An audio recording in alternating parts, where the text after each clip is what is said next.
पंजाब में साल 2027 के लिए विधानसभा चुनाव से पहले आम आदमी पार्टी के 7 सांसदों ने पार्टी छोड़ दी है। इनमें 6 सांसद पंजाब के हैं। आम आदमी पार्टी के इलेक्शन स्ट्रैटेजी के चाणक्य डॉक्टर संदीप पाठक और सुपर सीएम कहे जाने वाले राघव चड्ढा तो कल ही बीजेपी में शामिल हो गए। इनका बीजेपी में जाना इसलिए ज्यादा चर्चा में है क्योंकि साल 2022 में आम आदमी पार्टी को पंजाब की 117 में से 92 सीटें जिताने वाली टीम में ये सबसे अहम जोड़ी थी। संदीप पाठक ने बैकएंड से पूरी पॉलिटिकल स्ट्रैटेजी बनाई तो राघव चड्ढा ने कैंपेन को ऑन ग्राउंड लागू किया था। अब यही जोड़ी 2027 में दिल्ली हार के बाद बचे आम आदमी पार्टी के इकलौते के लिए पंजाब में सेंध लगा सकती थी।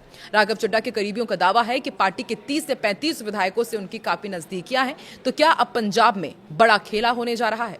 नमस्कार, मैं हूं आकांक्षा और आप देख रहे हैं न्यूज 18 का डिजिटल प्लेटफॉर्म। दिल्ली विधानसभा चुनाव में हार के बाद पंजाब में भी बगावत की बात चलने लगी थी तो पाठक ने ही तुरंत दिल्ली से पंजाब के सभी विधायकों को तलब किया, बगावत को कंट्रोल किया था। ऐसे में इन दोनों के बीजेपी में जाने से आम आदमी पार्टी में अब टूट का खतरा बढ़ गया है। पंजाब के पॉलिटिकल एक्सपर्ट्स भी मानते हैं कि एक साथ 7 सांसदों का पार्टी छोड़ने का असर विधायकों पर भी पड़ सकता है। ये दोनों कई आम आदमी पार्टी विधायकों और चेयरमैन के गॉडफादर हैं। ऐसे में अब राघव चड्ढा और संदीप पाठक के भाजपा ज्वाइन करने से आम आदमी पार्टी में टूट का खतरा और बढ़ गया है। चड्ढा और पाठक अब अपने नजदीकी विधायकों को भाजपा के खेमे में ला सकते हैं। साल 2022 विधानसभा चुनाव में पंजाब में टिकट बंटवारे से लेकर पार्टी के कैंपेन का जिम्मा डॉक्टर संदीप पाठक के पास था और फाइनेंस का पूरा जिम्मा राघव चड्ढा के हाथ में था। ऐसे में पंजाब में जितने भी विधायक हैं सबकी टिकटें इनके हाथों से होकर निकली। पंजाब चुनाव के लिए यह अहम जोड़ी क्यों थी ये भी आपको बता दें कि संदीप पाठक को पंजाब में आम आदमी पार्टी का चुनावी चाणक्य माना जाता रहा है। पंजाब प्रभारी के तौर पर उन्होंने संगठन को जमीनी स्तर पर मजबूत किया। साल 2022 के चुनाव में टिकट बंटवारे की प्रक्रिया में उनकी अहम भूमिका रही। कैंडिडेट इंटरव्यू से लेकर फाइनल लिस्ट तैयार करने तक में वो सक्रिय रहे। उन्होंने कार्यकर्ताओं की टीमें बनाई, संगठन को गांव स्तर तक फैलाया, पार्टी के एक एक नेता से खुद संपर्क किया। दिल्ली विधानसभा चुनाव में हार के बाद पंजाब में भी जब बगावत की बात चल रही थी तब पाठक ने पंजाब आकर विधायकों को साफ कह दिया था कि जिसको जाना है चले जाए, मेरे पास एक एक विधायक की हर गतिविधि की पूरी रिपोर्ट है। और इसके बाद पार्टी में सब चुप बैठ गए थे। इस पर पॉलिटिकल एक्सपर्ट और पूर्व वीसी डॉक्टर कृपाल सिंह कहते हैं कि संदीप पाठक ने पंजाब में चुनाव को लेकर इन डेप्थ वर्किंग की है। जितना इसका फायदा भाजपा को मिलेगा, आम आदमी पार्टी को उतना ही नुकसान हो सकता है। अगर उन्हें विधायकों के बारे में सब पता है तो इसके जरिए भी वो आम आदमी पार्टी के विधायकों को बीजेपी में आने के लिए काफी हद तक प्रभावित कर सकते हैं। राघव चड्ढा ने साल 2022 चुनाव में क्या किया ये भी आपको बताते हैं और क्या इससे बीजेपी को फायदा होगा इसके लिए आपको समझना होगा। देखिए, पंजाब के 2022 के चुनाव में राघव चड्ढा फ्रंट लाइन के प्रमुख चेहरा थे। आम आदमी पार्टी ने भगवंत मान को भले ही सीएम का चेहरा बनाया, लेकिन राघव चड्ढा ग्राउंड में कैंपेन से लेकर पार्टी के प्रचार में पैरेलल पोजीशन में नजर आए। तब राघव चड्ढा अरविंद केजरीवाल के सबसे करीबी नेताओं में से एक थे और प्रचार की रणनीति बनाते थे। पार्टी के सह प्रभारी रहते। साल 2022 में चड्ढा ने टिकट बंटवारे और अलग अलग पार्टियों और नॉन पॉलिटिकल फील्ड से आए नेताओं को एकजुट किया। जब आम आदमी पार्टी ने 117 में से 92 सीटें जीती तो इसका क्रेडिट भी राघव चड्ढा को ही मिला। यही वजह है कि सरकार बनने पर मुख्यमंत्री तो भगवंत मान बने, लेकिन राघव चड्ढा को सुपर सीएम कहा जाता था। राहुल गांधी तक ने कह दिया था कि पंजाब को आरसी चला रहा है। तब ये भी चर्चा रही कि पंजाब सरकार की सारी फाइलें पहले राघव चड्ढा के पास जाती थी और फिर आम आदमी पार्टी सरकार उन्हें पास करती थी। राघव चड्ढा का दबदबा इस बात से भी आप लगा सकते हैं कि सरकार बनते ही सीएम भगवंत मान ने उन्हें अपना एडवाइजर बना दिया था, जिसे सरकार के कामकाज में उनका डायरेक्ट दखल भी माना गया। पार्टी से लेकर सरकार तक में राघव चड्ढा की पकड़ के साथ पूरी दखलंदाजी रही। चड्ढा के करीबियों का दावा है कि करीब 30 से 35 एमएलए अब उनके साथ आ सकते हैं।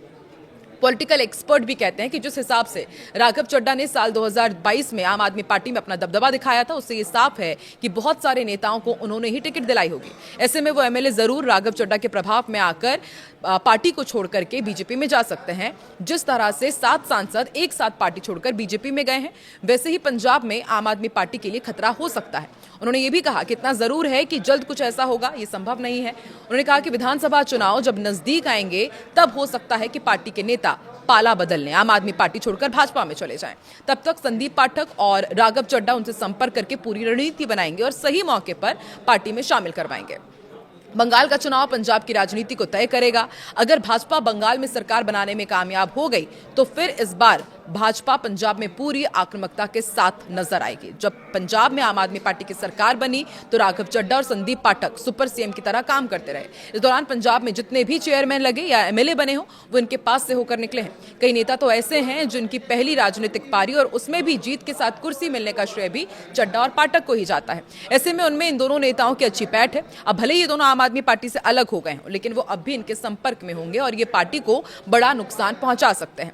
आम आदमी पार्टी के विधायक पार्टी छोड़ सकते हैं, इस बात की चर्चा क्यों है? देखिए, सीटिंग एमएलए को टिकट कटने का डर रहता है। आम आदमी पार्टी के कई विधायकों को इस समय विवाद चल रहा है या फिर वो पार्टी हाईकमान से नाराज चल रहा है। राज्य में कई ऐसे विधायक भी हैं जो एंटी इंकम्बेंसी की वजह से पार्टी से किनारा कर सकते हैं और दूसरी तरफ आम आदमी पार्टी हलकों में अपने लेवल पर सर्वे भी करवा रही है। विधायकों को डर है कि उनके टिकट ना कट जाए। डॉक्टर संदीप पाठक के पास सबकी रिपोर्ट है।